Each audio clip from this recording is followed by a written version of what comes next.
Students, today we are going to continue the chapter, page number 8, Administration, Land Revenue and Land Grants. जैसा कि हमने पिछले video में पढ़ा था कि किंगडम तो स्टैब्लिश कर ली राजा ने, पर उसको चलाना कैसे है, और किसी भी किंगडम को चलाने के लिए, एडमिनिस्ट्रेशन करने के लिए, यानी अच्छा प्रशासन करने के लिए उसके लिए क्या लगेगा? पैसा। तो पैसा कहाँ से लाएंगे राजा? वो टैक्स लेते थे। किंगडम को व्यवस्थित तरीके से चलाने के लिए राजा लोग टैक्स लिया करते थे। अब आप सोचेंगे यहाँ टैक्स की बात कहाँ से आ गई? तो स्टूडेंट्स, इस पैरा में टैक्स की बात की गई है। स्टेट को चलाने के लिए यहाँ रिसोर्स वर्ड का यूज़ किया गया है, यानी कि टैक्स कलेक्शन किया जाता था। तो प्रोड्यूसर से कलेक्ट किए जाते थे। टैक्स ज़्यादातर प्रोड्यूसर्स लोगों से कलेक्ट किए जाते थे। प्रोड्यूसर का यहाँ मतलब है चाहे वो किसान हो सकता है या फिर किसी भी चीज़ का प्रोडक्शन करते हैं जो लोग, उन लोगों से ज़्यादा लिया जाता था, या कॉमन पीपल्स कह सकते हैं। ओके, कई बार जब पीपल टैक्स नहीं दे पाते थे तो उन्हें मजबूर किया जाता था, फोर्स किया जाता था टैक्स के लिए, और जो टैक्स लिया जाता था उसको राजा के शासन में यूज़ किया जाता था। जैसे कि वॉर हो गया, फाइट में, वॉर में, एडमिनिस्ट्रेशन में, शासन करने में, टेम्पल्स बनाने में, ठीक है। तो ये सारे एक्सपेंसेस हैं, मतलब कि बहुत ज़्यादा बड़े खर्चे हैं। एक्सपेंसेस मीन्स खर्चे, ठीक है। तो शासन चलाने में जो भी खर्चे आते थे वो टैक्स के थ्रू ही किया जाता था। उसका एक जरिया था कमाने का उस टाइम पर। जैसे कि जैसे पड़ोसी राज्य से युद्ध लड़ा जा रहा है, युद्ध जीत लिया जाता था, तो यहाँ का राजा जाएगा उस राज्य में और वहाँ का जितनी भी संपत्ति होगी उसे लूट कर लाएगा।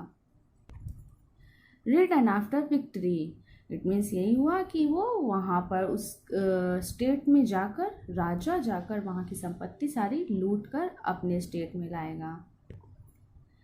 द किंग अपॉइंटेड ऑफिशियल, मतलब कि किंग जैसे टैक्स अगर वसूल करना है तो टैक्स वसूल करने के लिए भी एक प्रॉपर पर्टिकुलर पर्सन की ज़रूरत होती है, तो वो किंग ही अपॉइंट करते थे। हेरिडिटरी मतलब कि आनुवंशिक, ठीक है। जैसे एक ही फैमिली के जो अलग अलग आगे जाकर वंशज होते रहते थे वही हमेशा से टैक्स वसूल किया करते थे। ऐसा नहीं है कि कोई भी कॉमन पीपल जाकर उस पोजीशन पर बैठ जाएगा, तो उसी फैमिली की कह सकते हैं इन्फ्लुएंशियल फैमिली, ठीक है। एक ही फैमिली के पर्सन को अपॉइंट किया जाता था, और जब वो उस फैमिली के पहले वो गुजर जाते थे तो आगे की जो भी वंशज आती थी वही, मतलब आनुवंशिकता चलती थी टैक्स वसूल करने में भी। अब यहाँ पर प्रशस्ति की बात की गई है। प्रशस्ति एक तरह का इंस्क्रिप्शन होता है, ठीक है। इंस्क्रिप्शन होते थे जिसे कॉपर प्लेट पर या फिर पत्थरों पर लिखा जाता था, और ये जो प्रशस्ति थे ज़्यादातर राजा द्वारा, ज़्यादातर क्या, ये प्रशस्ति राजा द्वारा जारी ही किए जाते थे, और ये प्रशस्ति राजा को बढ़ा चढ़ा कर दिखाते थे। और जो प्रशस्ति थे उसमें ये पता चलता था, उससे ये पता चलता था कि राजा खुद को कैसा दिखाना चाहता है, डिपिक्शन, ठीक है। तो मतलब कि राजा जब खुद अपना प्रशस्ति जारी करता था तो अपने आप को दिखाना चाहता था कि वो कैसा है, ज्ञानी है, दानी है, महान है, इस तरह की, ठीक है। और जो प्रशस्ति होते थे वो ब्राह्मण्स के द्वारा लिखे जाते थे।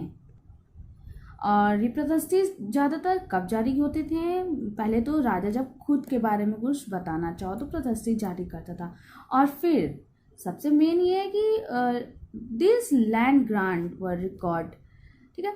जब राजा किसी को लैंड ग्रांट करता था या फिर कुछ ऐसा केस जिसको रिकॉर्ड करना जरूरी हो, रिकॉर्ड में रखना हो, तो वो कॉपर के प्लेट में, प्रशस्ति कॉपर की प्लेट होती है जैसे कि मैंने बताया, तो उसमें रिकॉर्ड किया जाता था, लिखा जाता था कि इनको इतना ऐसे ऐसे लैंड दिया गया है, ठीक है।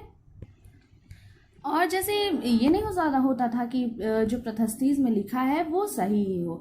ज़्यादातर जब कोई भी अपना, मतलब किंग अपना प्रशस्ति जारी करेगा खुद के बारे में, तो वो अपने आप को अच्छा ही दिखाएगा, ठीक है। ऐसा नहीं है कि वो अपनी सारी चीज़ें बता देगा, नेगेटिव पॉइंट, पॉजिटिव है, वो सिर्फ अपने पॉजिटिव पॉइंट्स को हाईलाइट करता था। तो जब ब्राह्मण्स लोग लिखते थे तो यहाँ पर एक प्रशस्ति की बात की गई है, एग्जाम्पल कन्हन जो कल्हन के द्वारा लिखा गया था कश्मीर के राजा के लिए, उसमें उन्होंने उस प्रशस्ति में उनके लिए पोयम के थ्रू लिखा था, हाईलाइट किया था उनकी हिस्ट्री, कश्मीर के राजा के इतिहास के बारे में बताया था उस प्रशस्ति में, और गिवन अ क्रिटिकल अकाउंट, और उनके कुछ आलोचनात्मक और राजनैतिक बातों के बारे में भी बताया था।